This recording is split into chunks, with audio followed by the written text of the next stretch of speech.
So I want to talk about a couple gear choices that I think are absolutely pivotal in my bike. And the first is going to be the Red Shift kitchen sink handlebar.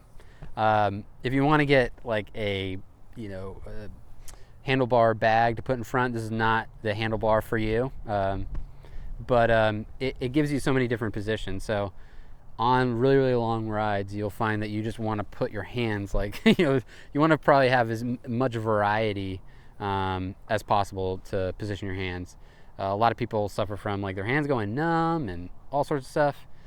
It's bad news bears if you don't have like a decent setup. So here I probably have like 5 or 6 different positions I could put my hands, and especially like there's like these ergonomic grips to even the drop bars and right up here, and then I'll even put like my hands on the hoods and stuff like that.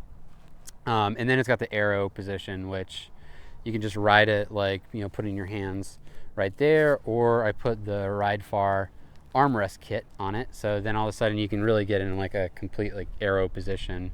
This handlebar does come with a bag that's specific to this, so it goes right in between like the arrow position, like right up here. But I found that I absolutely hate that, because when I drop down and I actually want to do the arrow position, I really want my hands to be completely around the bar, or at least like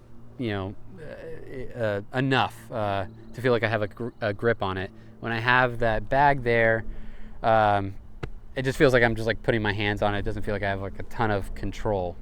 So I opt not to use that.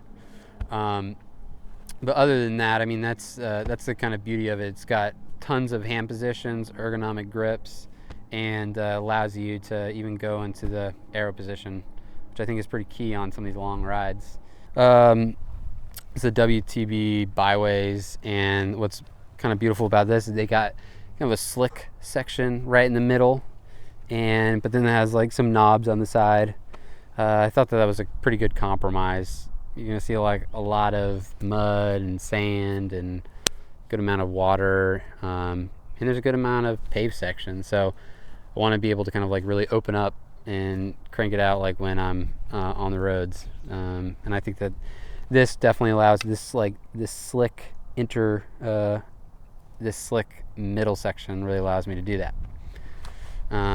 So far I'm really happy with these.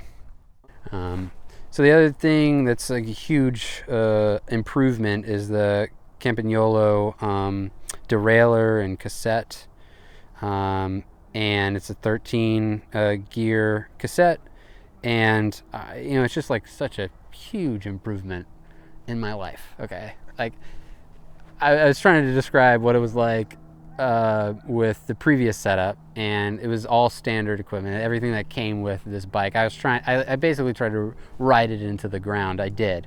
I think 2 warranties on the derailleur was not great, but I was describing like every time I had to shift, I had to go down 2 and up 1, or up 2 and down 1. It was like it never was reliable. It was just a guessing game of what the heck it was going to do. But this is just beautifully tuned, reliable. I know what's going to happen when I actually shift around. I love it, and I mean it's vastly improved my experience on a bike. I think that's key. And to all those people that are having to shift up 2, down 1, there's an answer for that. It's unfortunately probably spending more money. So yeah, and so those are the 3 things I think are really gonna vastly improve my experience bikepacking.